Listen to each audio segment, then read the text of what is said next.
What's good, YouTubers and YouTubettes? This is JB Sports, back again with another one. Got a rematch going down tonight in Carson, California, going down at the StubHub Center. Well, it used to be called StubHub Center. It's called Dignity Health Park. It's going down featuring WBC, WBA, and IBF junior middleweight champion Jermell Charlo taking on the WBO junior middleweight champion Brain Castano. You have Texas versus Argentina. If anybody saw that weigh-in, man, it was very lively, man. They had the band going, they had drums going, they had chanting going. Jermell Charlo showed up with the U.S. flag wrapped around him. Them guys had an epic stare down. Looked like both guys are ready to try their damnness to become undisputed at 154 pounds. We will see what happens, and we will see what transpires. I'm going to break down this matchup, man. I'm going to be very short and sweet on this matchup, man, because I'm sitting right outside my homeboy that I grew up with. We're going to check it out at his crib. I was going to go to a sports bar and check it out, but I ain't seen him in a while. Grew up with the guy. You don't hang out with him, man. Drink on a few cold ones and check out this epic matchup. Not often in the sport of boxing that you have a 50-50 matchup.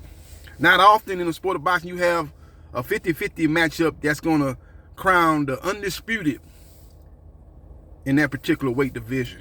And we got both things going down tonight. Not often you have a rematch of a great first fight. A fight that some people thought one guy won, some people thought the other guy won. Just depending on what you was looking for. You looking for the shots that did the most damage, you probably thought Jermell Charlo won that fight.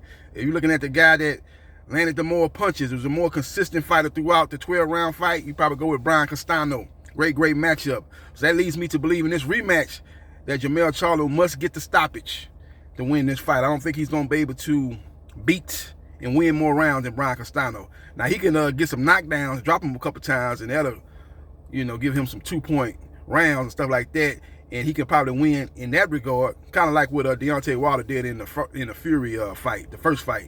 He didn't win as many rounds as Fury did, but he was able to get 2 knockdowns in that fight, and that was able to secure the draw with the Gypsy King.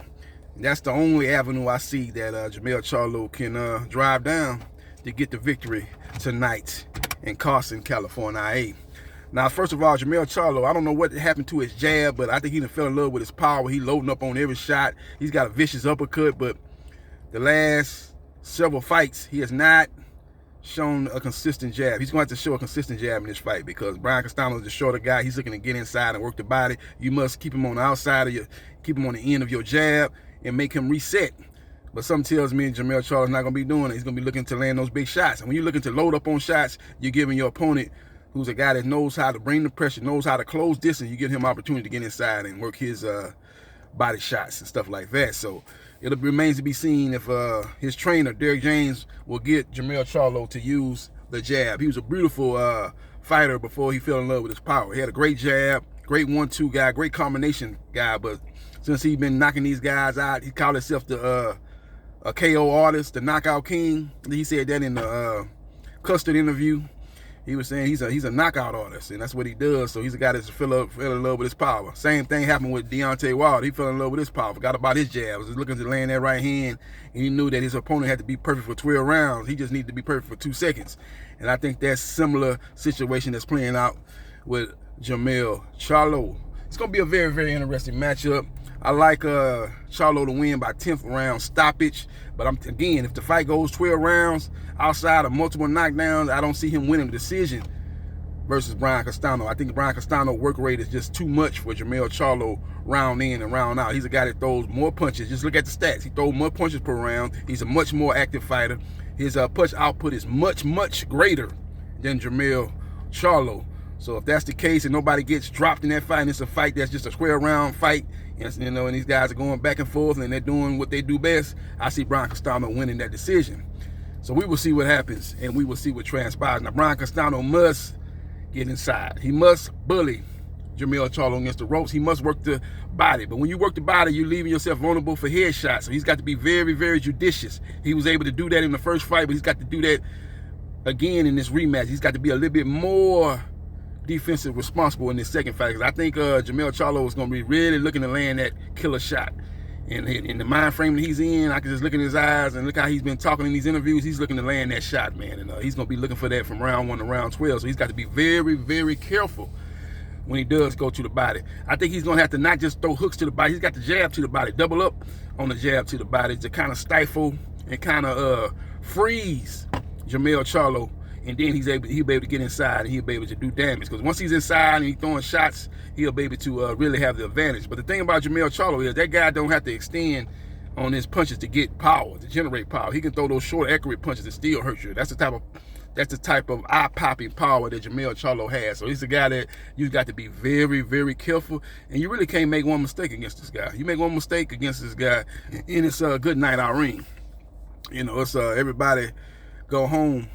You ain't got to go home, but you got to get the hell up out of here type of situation. If you let him catch you with a shot that especially a shot that you don't see. So even the shots that you do see, he's the kind of guy that can get you up out of there. He has that one hitter quitter, you know, a la Deontay the Bronze Bomber Wilder. But I like him to win this fight by 10th round stoppage.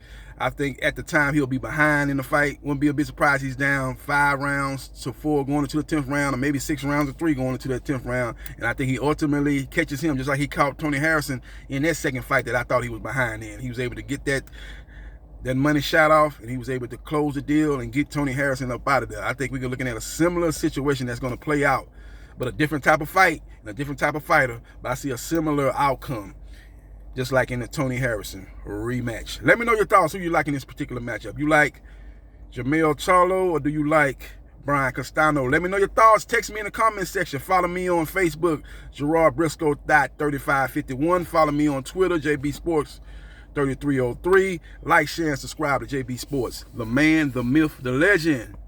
And I holla.